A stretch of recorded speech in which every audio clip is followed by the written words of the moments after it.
السلام عليكم شباب، اهلا وسهلا فيكم في هذا الفيديو اللي راح نشرح لكم فيها شو هي باينانس.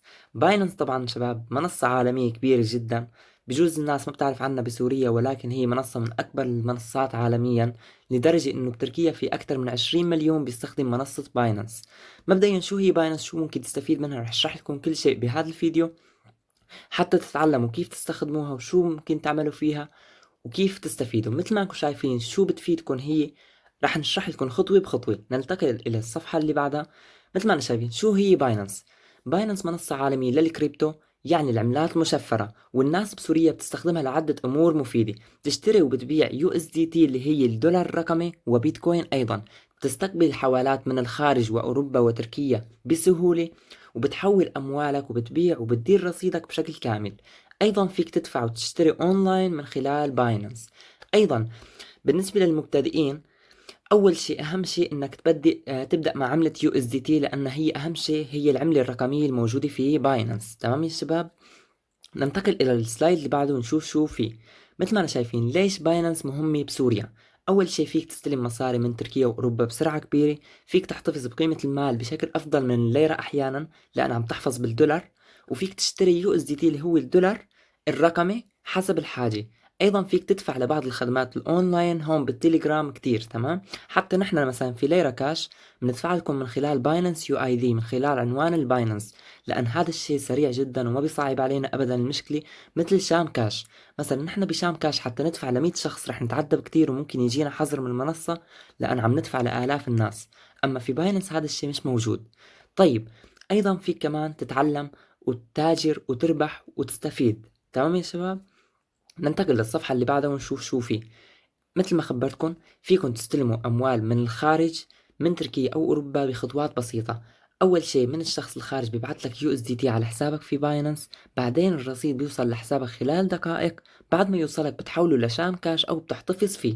تمام يا شباب، طبعا النقل لشام كاش هو بسيط جدا وعملية، ممكن تستخدم وسيط بالتليجرام أو تستخدم المنصة نفسها، وهي بتساعدك حتى تحول من خلال شخص إلى شخص. مثل ما خبرتكم هو مناسب للحوالات، مناسب للاحتفاظ بالمال. وأيضا هي منصة عالمية جدا، يعني منصة فيها أكثر من 400 مليون مستخدم. تمام، ننتقل إلى الصفحة اللي بعدها. مثل ما خبرتكم أهم النقاط للمستخدم السوري، باينانس وشام كاش. فيك تحول من باينانس إلى رصيدك الكاش محلي بسهولة. فيك تسحب يوميا، فيك تستلم تحول تعمل بدون أي حظر، بدون أي مشاكل، لأن باينانس منصة عالمية مثل ما خبرتكم، وليس مثل شام كاش هو محلي وقوانينه صعبة كتير ومعقد. تمام، طبعا معلومة انه حتى في باينانس محتاج انت تحط هويتك وتحط وجهك وتتحقق منك، لان هذا الشيء موجود في اي حساب مالي. فانت لحتى تدخل في باينانس كمان لازم تعمل نفس الخطوات المطلوب منك في شام كاش. تمام، هاي نقطة أولى. ننتقل إلى النقطة اللي بعدها، التداول والعملات. سمعتوا كتير بالبيتكوين، سمعتوا هاد. طيب شو يعني بيتكوين؟ مكانك الصح هو باينانس. لو تروح هلأ تبحث على الجوجل شو أفضل مكان لتداول البيتكوين، رح تلاقي إنه منصة باينانس، لأن منصة باينانس هي الأول عالميا وأكبر شيء. طبعا فيك تتداول بالعملة الرقمية بيتكوين، في عملات كتير مثل إيثيريوم، سولانا، دوج، كلهم موجودين، لأن منصة باينانس قلت لكم الأكبر عالميا. طبعا معلومة، في التداول بتخسر كتير بتربح كتير، بس الخسارة دائما موجودة، فانتبه انك تتداول على البيتكوين ممكن تخسر كمان. فهاي ملاحظة لكم انتبهوا عليها. ننتقل للي بعدها، خدمات أونلاين وفائدة يوميا.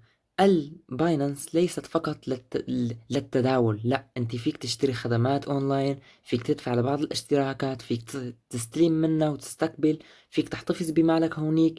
وأيضا مفيد للطلاب، تحديدا الطلاب، للإنفلونسرز، ولا لأصحاب الدخل المحدود. تمام، يعني باينانس هي مش شغلة انه خلينا نقول مثل شام كاش، هو شيء محلي، لا، هذا مكان، هذا شيء عالمي، فيك تستلم من اي مكان. مثلا انا عايش في تركيا حاليا، انا فيني ابعث لك بلحظة على باينانس، في لحظة، وانت من باينانس بتحول على شام كاش. الموضوع ايزي، عرفتوا كيف؟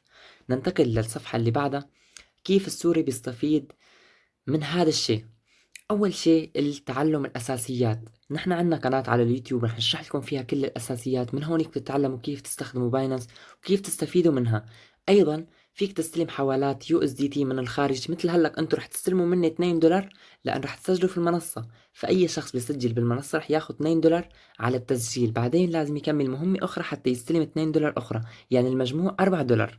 بس أنا موجود بتركيا، انتوا بسوريا، بكبسة زر بحسن أبعت لكم مصاري، بعدين انتوا بتحولوها على الشام كاش، على سوريا الكاش، انتوا حرين. بس شوفوا البساطة. تمام. أيضا فيكم تحتفظوا بأموالكم هونيك، أيضا فينا نساعدكم نحن في المجتمع عنا كيف تستخدموا المنصة وكل شيء، بس كونوا موجودين معنا وامشوا خطوة بخطوة معنا عشان نشرح لكم كل شيء. تمام. ننتقل للصفحة اللي بعد. طبعا هذا هو الشرح بشكل عام شو هي باينانس. ضروري تفهموا هاي النقاط قبل ما نبدأ أي خطوة أخرى عشان تستفيدوا من المنصة.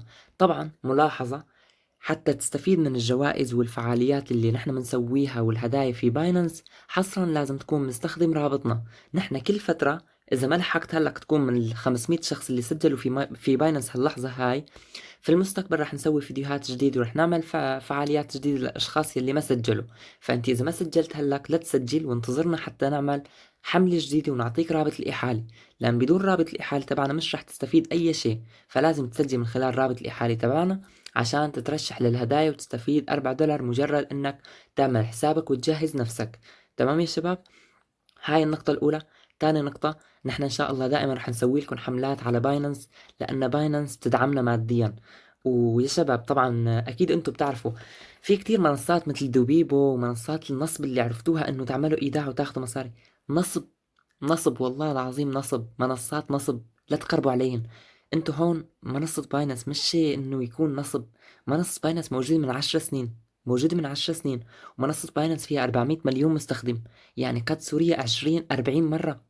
يعني فكروا فيها.